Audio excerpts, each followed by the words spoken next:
The acting president, Professor Yemi Osinbajo, says Nigerians should never take the country's diversity for granted, adding that we must wield that diversity not as a divisive tool, but a binding agent.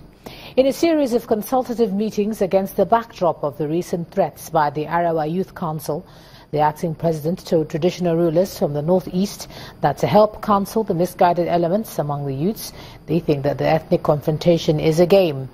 He also reiterated that the federal government is fully committed to maintaining the unity of the nation, employing every apparatus of the government necessary. About 35 governors, the Sultan of Sokoto, emirs from Kwara, Zamfara, Niger, Nasarawa, Borno, Benue, Kaduna, Yobe and the Bongwam of Jos, amongst others, converged at the banquet hall of the presidential villa. The consultative meeting rounds up with the meeting with the governors on Wednesday, June the 21st. President Muhammadu Buhari spoke of his commitment to one Nigeria as arising from his experience in the military, where he fought side by side with Nigerians of every tribe and faith from the 60s in the Congo. He said, we protected each other, we put our lives on the line for each other. We were brothers even in the face of death. This is the type of nation that we must maintain.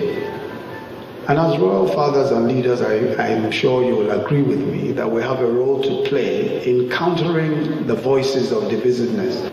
Let us continue to counsel the misguided elements among our youth who think that ethnic confrontation is a game and that words can be thrown around carelessly without repercussion.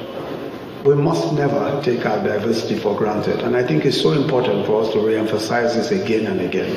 We cannot take our diversity for granted. The fullness of our strength lies in that diversity, and we must wield that diversity not as a divisive tool, but instead as a binding agent. Our objective is to provide the environment for a prosperous nation, a nation where all, regardless of ethnicity or religion, can pursue their legitimate aspirations peacefully and securely.